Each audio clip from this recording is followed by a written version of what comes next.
You are horrible at seeing the good in a situation that isn't mostly positive. You simply are. Most people are. And that's not negativity from me, it's actually basic biology. In his paper Bad is Stronger Than Good, Roy F. Baumeister, one of the most influential social psychologists of our time, wrote this. A single negative event typically has a greater impact than multiple positive ones combined. Bad is stronger than good. That's not an opinion, it's how our brains work.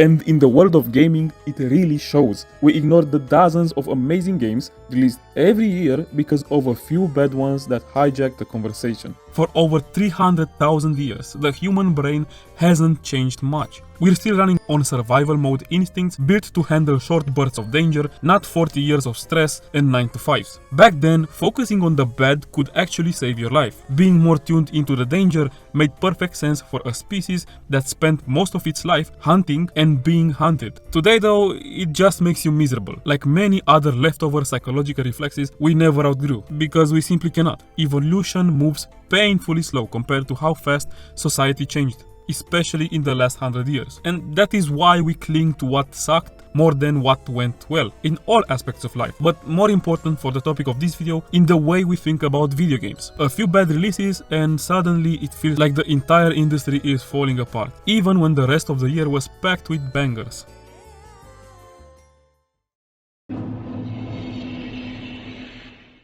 2023 is a perfect example of this in gaming. It gave us amazing games like Baldur's Gate 3, Spider-Man 2, Alan Wake 2, and the Phantom Liberty DLC for Cyberpunk, all of which got plenty of attention. These games were widely discussed and enjoyed, but what you might not remember is how much time we spent talking about bad games. Those barely anyone played or knew about before release. Games that I'm sure 99% of you forgot about completely but got tens of millions of views on YouTube at the time. Games like Gollum, Redfall, The Walking Dead Destinies, The Day Before, and Skull Island Rise of Kong are perfect examples. Some barely have 100 reviews on Steam but got tens of millions of views on videos about them. Rise of Kong had no awareness before its release and nearly 2 years later has only 107 reviews on Steam. Let's assume that just 1% of the people who bought it left a review, a percentage that is much higher in reality of course, but for the sake of the argument, we'll go with that. That would mean fewer than 11,000 people actually bought and played the game. And that's with all the videos made about it, all that free advertisement,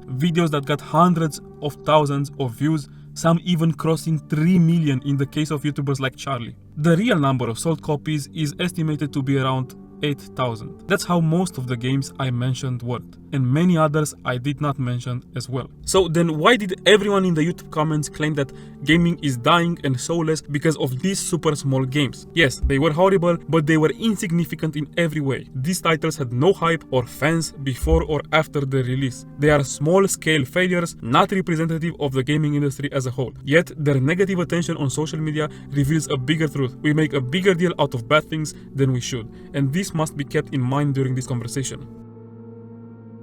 Gaming has definitely improved in many ways over the years. The online gaming experience is so much better than it was 20 years ago. Graphics have come a long way, to the point where aiming for photorealism doesn't result in a game looking outdated just a few years later. Accessibility features are being added, making games more inclusive, and while VR gaming is still evolving, it continues to improve day by day. Game development itself is easier to get into now, resulting in an explosion of indie titles. Game mechanics have also generally improved across the board. You get the idea.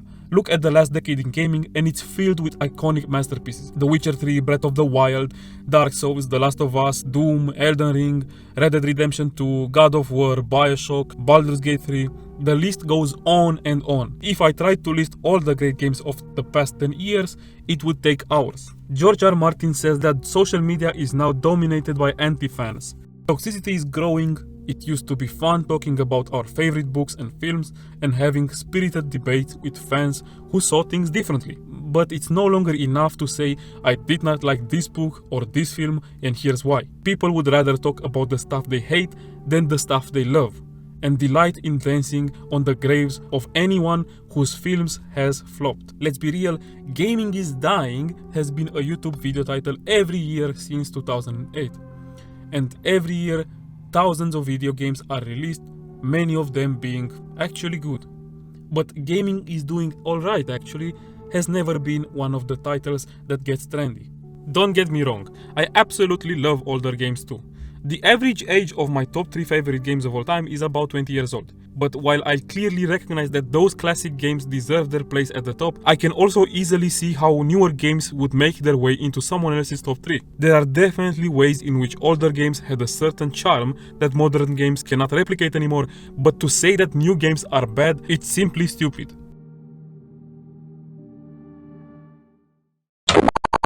One of the weirdest aspects of gaming is how pricing has evolved. When Half-Life 1 came out in 1998, it cost $50. That was more than 26 years ago. Fast forward to a year ago, and Black Myth Wukong released for $59. Just a $9 increase in price. Now, if you account for inflation alone, so not taking into consideration the fact that much more money is required to make a AAA game today than it was back then, Half-Life 1 would cost $100 today. So how did gaming survive inflation while not just staying affordable, but somehow managing to fight it off? There are many factors, of course. It's because of things like more people buying the games because it's easier to do it, digital distribution cutting costs, and the rise of adjacent merchandise, industry-wide engines like Unreal Engine or Unity, and paid DLCs. These elements have helped keep prices lower. Of course, all of this works if the game is not shit. Even a mediocre AAA title probably costs hundreds of millions to make. With bigger budgets though, come bigger risks. One poorly received game can destroy a studio, especially if it's not a major player in the industry. So when companies push things like microtransactions, it's not always about pure corporate greed, though that certainly plays a part. It's about mitigating risks as well. But there are other ways to balance the risk, of course. The best way is making sure your game is good. That requires listening to players, paying attention to the team, and putting in more time and more money on quality assurance. Things that are often sacrificed in favor of marketing. A good DLC can also help make a game more profitable, but that will only work if the base game was really solid too. And so we get back to the same problem. It is a cycle, but it is a good one. Except that this all changed in 2006. Bethesda's Oblivion was a massive hit in 2006, so they quickly released the Horse Armor DLC. For $2.50, a cosmetic horse outfit could be bought. Some players grumbled, but many bought it, trusting Bethesda's reputation. That small DLC reportedly earned over $1 million, showing companies how easy microtransactions could rake in cash. Of course, other companies took notice. As I mentioned before, making games is more expensive than it used to be. And as companies look for ways to make their games profitable and less risky, microtransactions become an obvious solution to explore. If players weren't buying them though, they wouldn't exist.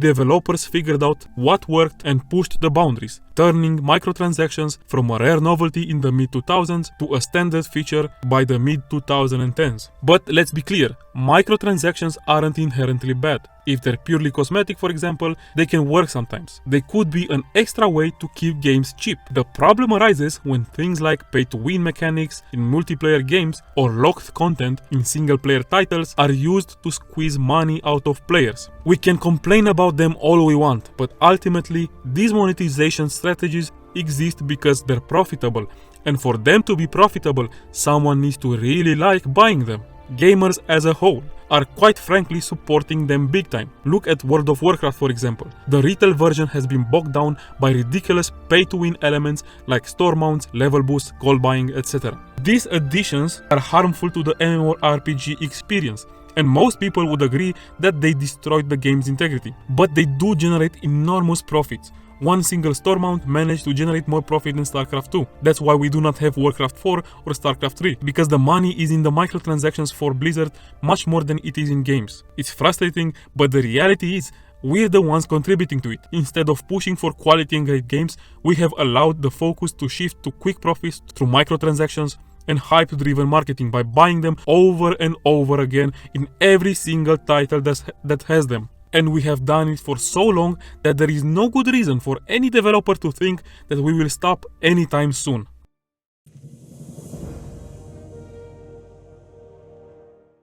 And this leads me to my second point. Gamers are incredibly impressionable. I'm not talking about kids who usually play games because they're fun. I'm talking about grown-ass adults that start salivating when they hear some of the buzzwords that game publishers like to put out there to get everybody hyped up. Let's be honest, when Todd Howard talked about Fallout 76 map being 4 times the size of Fallout 4, he wasn't speaking to the 12-year-olds in the audience. The gaming community often gets swept up in hype over things that don't actually matter. A bigger map doesn't automatically make a game better, it might even make it worse. No Man's Sky hyped everybody up with the claims of infinite planets to explore. Cyberpunk was marketed like it was going to be a game-changing experience like nothing we saw before.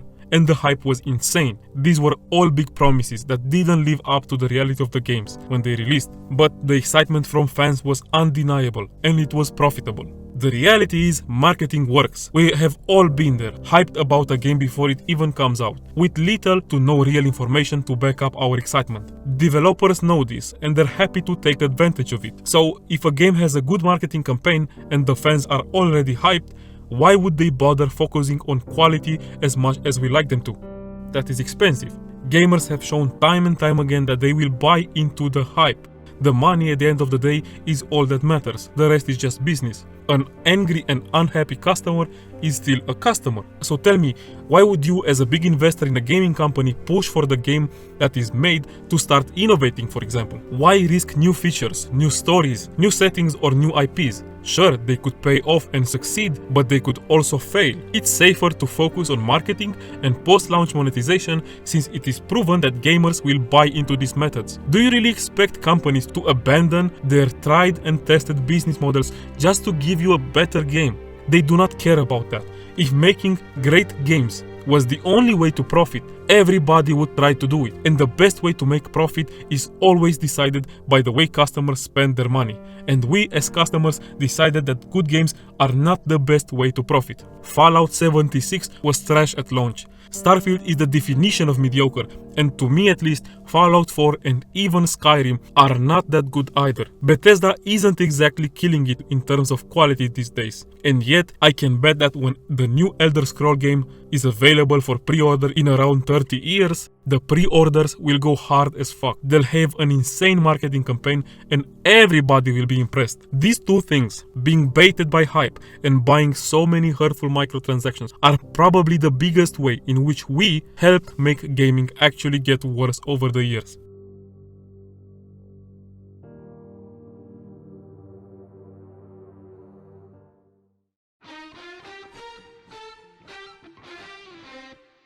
But remember, I also said that gaming got better in many ways as well. Sometimes though, we as a community make it worse for ourselves and for the others around too. The thing is, being impressionable isn't just something that game makers take advantage of. Creators do too. Take Starfield for example. Not great, but definitely not terrible. It was disappointing for many, including me. I wouldn't recommend you buy it at full price, but at 60% off, you could get some good fun out of it. Yet look at the YouTube thumbnails and titles reviewing it. Since we are wired to engage with negativity, Starfield is complete trash, gets more clicks than Starfield is mediocre. Most creators will admit somewhere in their video that the game isn't as awful as their clickbait suggests, but the negative framing is already planted in your mind before you even watch the video, and of course they lead with that idea at the start. The same also happens with good games that aren't perfect. Elden Ring is undeniably good. Saying otherwise is ridiculous, but calling it the best game ever, that's a stretch, at least in my humble opinion. It had issues at launch that kept it from being the flawless masterpiece some claim it to be. Yet once again, thumbnails and titles present it as gaming perfection, even while the creators list obvious flaws in their videos. Asmongold gave it a 10 out of 10, then minutes later presented a long list of problems that the game had in his opinion. Right or wrong, it does not matter. How can a game be perfect when even you think it has that many issues? Of course, he is far from being the only one doing that. Both type of examples, Elden Ring and Starfield, lead to worse gaming experiences for those who do not form their own opinions, making you expect too much from a game or seeing it as bad from the start. Good reviewers are needed for sure, but it is important not to confuse a likable personality with a shared preference. For example, as I said, I think Elden Ring is overrated. It's a great game, don't get me wrong, but it's far from perfect. On the flip side, some might call it their favorite game of all time, and that is fine. But that's why you should take reviews with a grain of salt and see if what the reviewer values aligns with your preferences in video games. I've seen friends avoid games I know they would enjoy just because they heard a negative opinion from an online creator. I have done it too. Take Dark Souls 2 for example. I heard so much negativity about it that it completely tainted my first experience. It wasn't until I gave it a second chance without the bias of others that I realized I loved it, even more than Elden Ring. It's a hot take, but it's my honest opinion. And if you played both Elden Ring and Dark Souls 2 and you think my take is insane, that tells you something very important, and that is that you and me appreciate games in very different ways. So as far as game reviews go, you should literally not listen to my opinion. The bottom line is, games aren't always what you expect them to be based on online opinions. Content creators often lean toward extremes because they know it will drive views, either calling something the worst or the best. But if you follow that all the time, you'll either play games with the negative mindset from the start or end up disappointed when the reality doesn't match the hype, at least for you. Then, as hard as it may be to admit, you and most of us who had something negative to say about modern gaming online at some point probably felt that way, not because of the games themselves, the misleading marketing campaigns, or even content creators baiting us.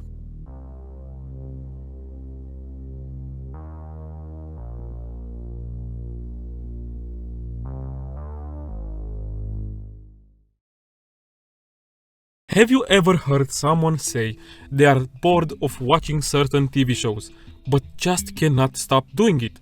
Or that they're very bored playing football, but still cannot bring themselves to quit playing? You don't really hear that kind of thing very often. It's completely normal to not always feel 100% engaged with your hobbies, no matter how much you love them. And yet, gamers seem to be quite a unique breed in that sense. So many of us at some point did not have fun with our favorite games or gaming in general, but never took a real break from it. Why that happens is a very interesting topic I will tackle in another video, but for now that is not very important.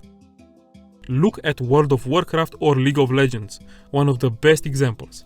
If you are wondering why these games suck, the people who can explain that to you the best are usually the ones who have been playing them the longest. Some of the complaints are jokes, sure, but a lot of the people genuinely feel stuck in a cycle. And yeah, maybe this is a bit of a hot take, but if you feel like gaming is worse now than it used to be, maybe the solution is not more gaming, it is less. Take a goddamn break. Go hang out with friends or family, spend some time outside, dive into another hobby, do something else for a while. When gaming starts to feel right again, you will know, or maybe it's time to stop playing the same 2 games you have been grinding for the past 10 years. Try something new, explore indie titles, check out genres you've never touched before, or revisit games you skipped over in the past. So many people say gaming feels stale, but they only play things like Call of Duty, Fortnite, or League. No wonder it feels like nothing is changing. Here's the thing, no game is really meant to be played forever, at least not for most people. And if you take that break and realize you don't feel like coming back ever, that's okay too. Treasure the memories you've made and let it go. There's no reason to torture yourself by sticking with games you're not enjoying just out of habit. And honestly, there is no need to spread that frustration online either. It just adds to the negativity for everyone. Just another generator for this opinion that is not really about games being worse now. And maybe, just maybe, the problem isn't video games at all. Let's face it, everyone who gets involved in conversations about how gaming isn't as good as it used to be is old enough to remember when it supposedly was better. You were not born in 2011 and you are not playing Minecraft and Roblox. You were probably born in the late 90s, maybe the 80s, or at least the mid-2000s. Life isn't as simple now as it was back then, when you had endless free time to hang out with friends and play games for hours on end. Of course gaming doesn't feel the same. Nothing does. The 14-year-olds playing Fortnite today are having the same kind of fun you had playing Halo or Left 4 Dead when you were their age. Maybe even more considering how much better the online stability is nowadays. That is just how it goes. You really have to keep your expectations in check. Your relationships aren't going well, your job is draining you, or you simply do not have much free time. Of course gaming won't feel as fun as it once did. And even if all those things were great, it still might not be as fun anymore. That's the harsh truth, but is the reality. And nostalgia only makes it harder to see that today's games are really not that bad after all. Sure, some older games were genuinely better, but others only seem better in hindsight because of the memories and feelings tied to them. Being aware of this can help you avoid falling into the trap of constantly bashing modern gaming and feeling so negative about it. And at the end of the day, that negativity won't make any game feel better or more enjoyable to you. But being aware of the issue might. Then again, it's worth mentioning that everyone values different things in games, as I mentioned earlier. Depending on what you care about most, gaming really might be worse now than it used to be. That's true for me in some ways. But is gaming as a whole actually getting worse? Nah, no way. Things change, but great games are still coming out every single year, and I still have a lot of fun playing them. Sure, nothing will ever top Silent Hill 2, Dark Souls 1 or Half-Life 2 for me personally, but that doesn't mean I cannot enjoy plenty of new games. Not every game has to be a masterpiece to be worth your time. So maybe the best advice anyone can give you is not to take this stuff too seriously. Gaming isn't dead and it's not dying. It is evolving, and in many ways, it's better now. Take a step back, reset your mindset, form your own opinions, try new things, do not fall into marketing traps, and just enjoy it for what it is.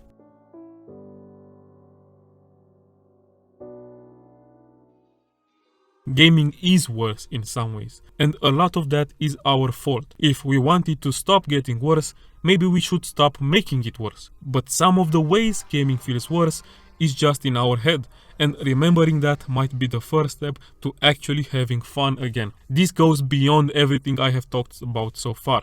Every genre in gaming has its own problems, and most of the time the community plays a big role in making things worse. MMO players, they rush through content like it's a speedrun, burn themselves out in a week, and then blame the developers for not giving them something to play 24 hours a day. Competitive gamers get mentally drained by the constant toxicity while also being part of the same toxic environment they complain about.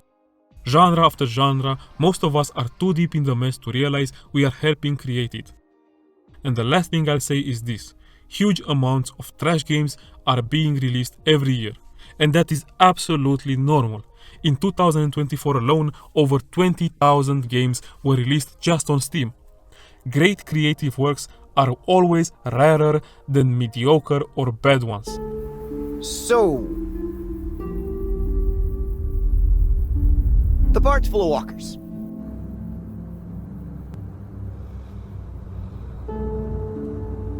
That's it! We either take care of this right now, or we just gotta go! Oh, no. That's just how it is.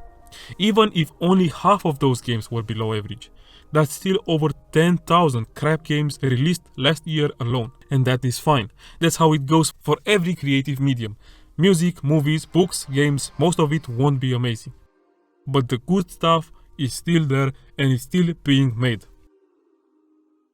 A huge thanks to you if you watched all the way through. Please don't forget to subscribe and like the video if you liked it, and if you did not like it, just give it a dislike and tell me what made the video so bad in your opinion in the comments down below. Anyway guys, see you in the next one, mates.